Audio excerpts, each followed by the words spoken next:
I'm really glad to have y'all back. And it is my pleasure to introduce our next conversation.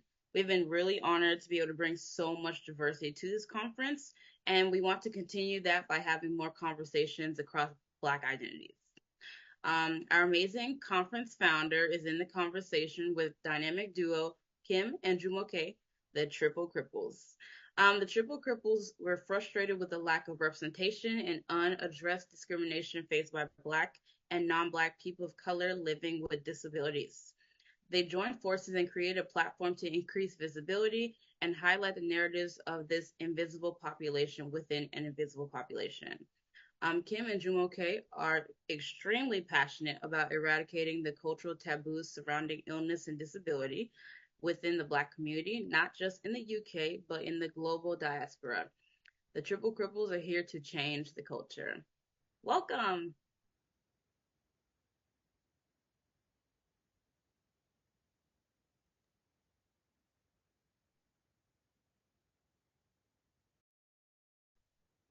Hello, everyone. Welcome to the Ramp Your Voice Conference. I am Violet Thompson, who is the founder of Ramp Your Voice. Before I begin this incredible conversation we're about to have, I'm going to give a visual description of myself. I am a light-skinned Black woman who is sitting in her wheelchair. I have on a gold short-sleeve top, berry colored lips, gold hoop earrings, my dark hair is hanging down, some of my glasses, and behind me is wood pedaling with some wall decor and a light switch. What you're about to experience today is a conversation with the Triple Cripples, Jumoke and Kym. And this discussion will be about being Black, disabled, and living in the UK. So I'm going to hand it over to these incredible people before you to introduce themselves and tell us about their brand, the Triple Cripples. Yes, hello all. I'll get us started. My name is Jumoke Abdullahi. I'm a brown-skinned Black woman. I've currently got my hair in micro locks down to my shoulders. I'm wearing large gold hoop earrings, a silver chain, and a dark mauve, I'd say like a dark purple turtleneck, and a similar color lipstick. Hello, everyone. I am Kym Oliver, the true brown skin of the two of us. I am wearing a wide brimmed hat. I can't remember the type of hat, but it's wide brimmed. It's black. I'm wearing a wide sleeved black top and a blue and I guess leopard and black print scarf and wearing some headphones. My backdrop is blurred, so it's a mixture of white and brown. I will tell you there is a piano in the background. You just can't make it out. And we're really happy to be here. Awesome. So tell us about the Triple Cripples. I know I've been following you all for several years now, but you all may be new to those watching. So either Kym or Jumoke, let us know, who are you all? Right, I will let the true brown skin of us lead the way. So please, who are we? Well, the Triple Cripples, how it came about actually is through social media. So both Jumoke and I are disabled Black women. I've got a chronic illness which started off with mobility aids, and now I use a wheelchair as my main mode of transport. And Jumoke uses crutches, but she also kind of moves through the world and has moved through the world as a disabled person from very early on, since before her first birthday. I came to disability as an adult, basically at the age of 25, randomly.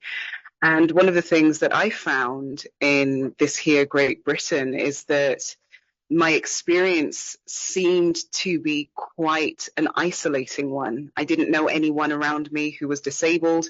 As a young Black woman or femme-presenting person, I couldn't speak to anyone about it. And I also wasn't getting the type of interaction from healthcare workers, from the systems that I thought I would be getting, because those are kind of the people that you consider know everything.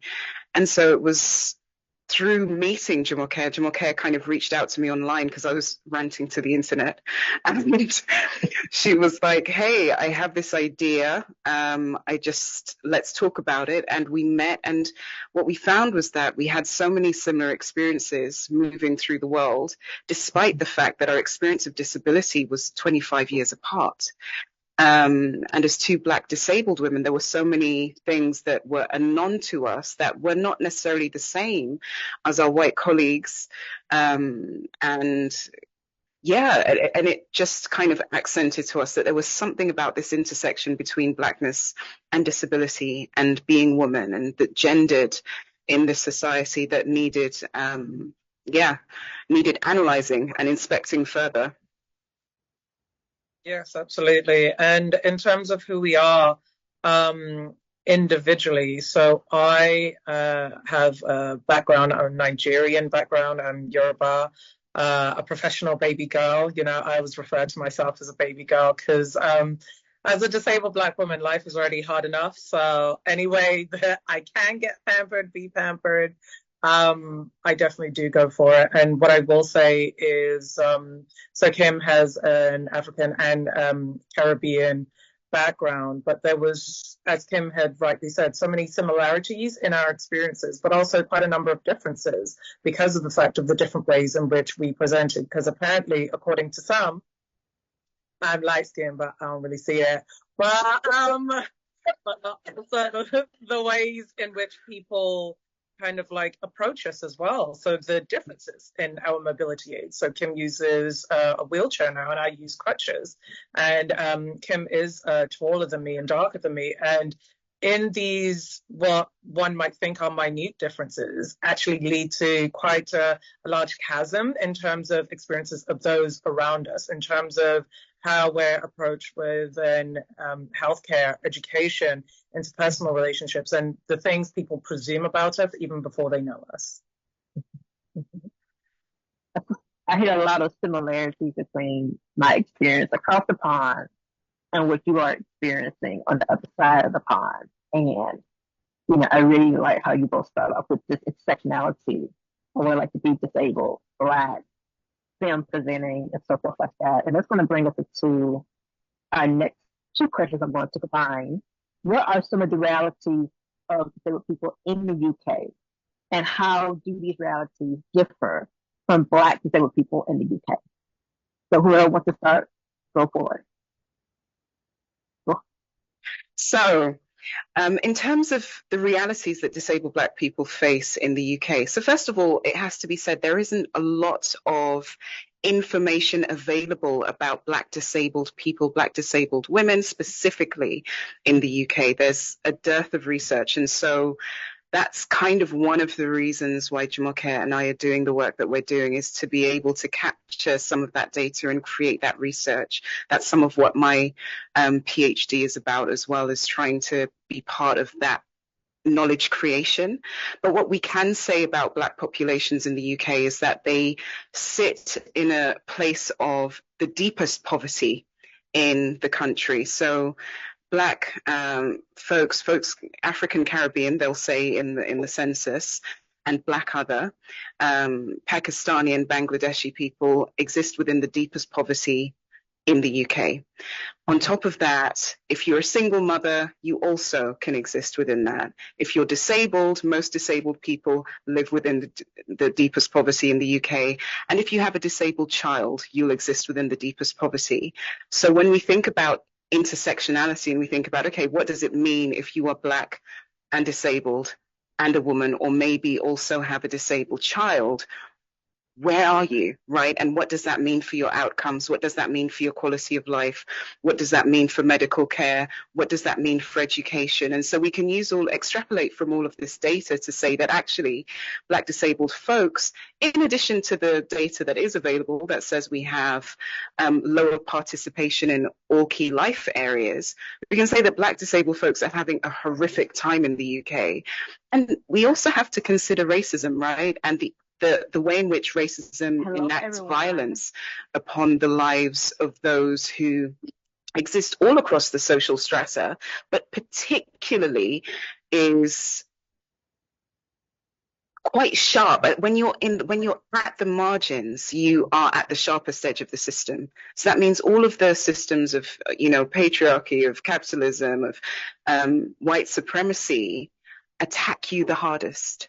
And so all in all, though we have moments of joy and all of these kind of individualistic ideas, as on a whole, Black disabled folks aren't faring well. And that's backed by recent data, even through the pandemic, and some of the stats we have from that. So that's a kind of general overview, but I'm sure Jumoke, you can talk to or speak to some other aspects of the realities. Yeah, thank you very much for that. So in terms of some of the research and kind of like focus that I have is in terms of media representation. So with media representation, and the reason why we had created the Triple Cripples is the fact that for so many people, I think Black people make up around like 3% within the UK. So we're not actually that great in number here on the island.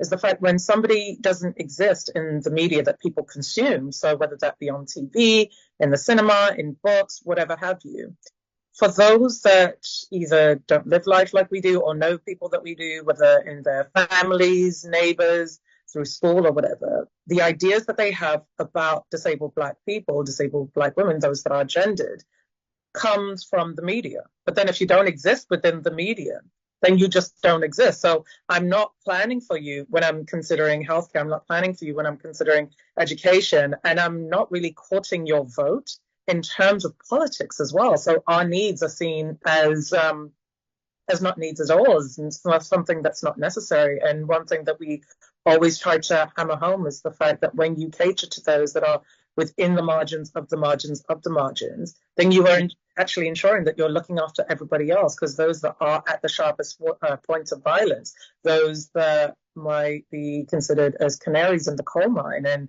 as shout out to Alice Wong, disabled people are oracles.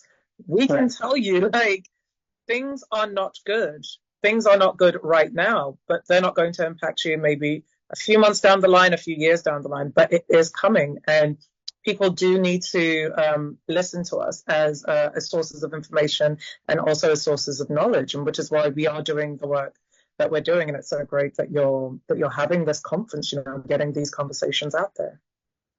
Yeah, I think that which you both talk about, that invisibility within society and also in the data, it's so striking because you don't have your needs seen by, stakeholders who can make decisions and can provide services and support.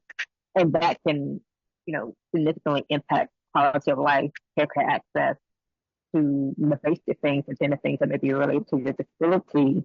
Those things are very significant to note. And when you're a smaller population, on how, like you mentioned, that invisibility just heightens. So if you don't see each other, like you all kind of beginning of this, and then people don't see you in all of your holistic being of being Black, disabled, and other marginalized identities. And that is a great connecting point for people across the diaspora.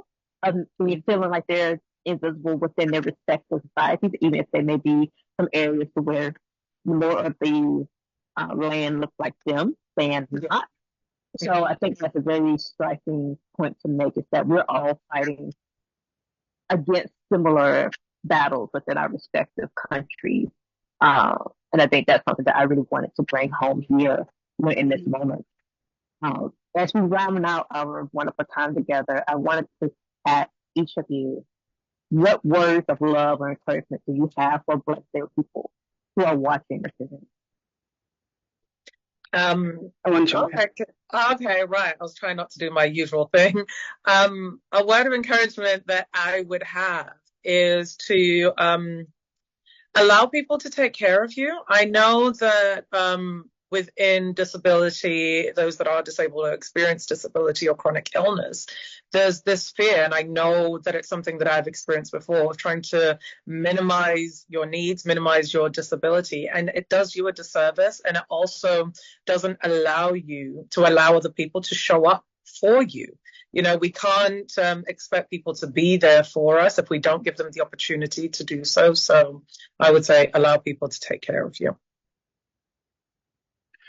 I think mine is similar to Jumoke's, and kind of because we experience such intracultural dissonance and isolation, it's reaching out and allowing others to reach you and finding ways to connect with others. It sometimes feels like a lonely journey, and it sometimes, because of the stigma that exists within our communities surrounding disability and illness, it's very hush-hush. There's a lot of taboo surrounding it rather. It can mean that you yourself are reluctant to reach out and be reached out to, and also carry a lot of shame around your disability and illness. And so it's to say that, A, that shame doesn't belong to you. There's nothing to be ashamed of. It's literally just another way of being human. But also try and shake that off as much as you can and look for opportunities to connect. You will find great love and connection that surpasses your understanding. And I think I've found that in Jumoke and others that I've connected to through the disability movement. Don't cry. But that is what community is, right? And we can only heal and be cared for together. No one can do it by themselves. So yeah, try and remain open and look for opportunities to connect, as well as be receptive. I love that. I love that. Oh, you got me in our feelings real deep here. Thank you to you both. Thank you for your work. Thank you for your voices. And just thank you for being you. Oh, thank you so much for having us here. It's been lovely. Thank you for having us. Thank you.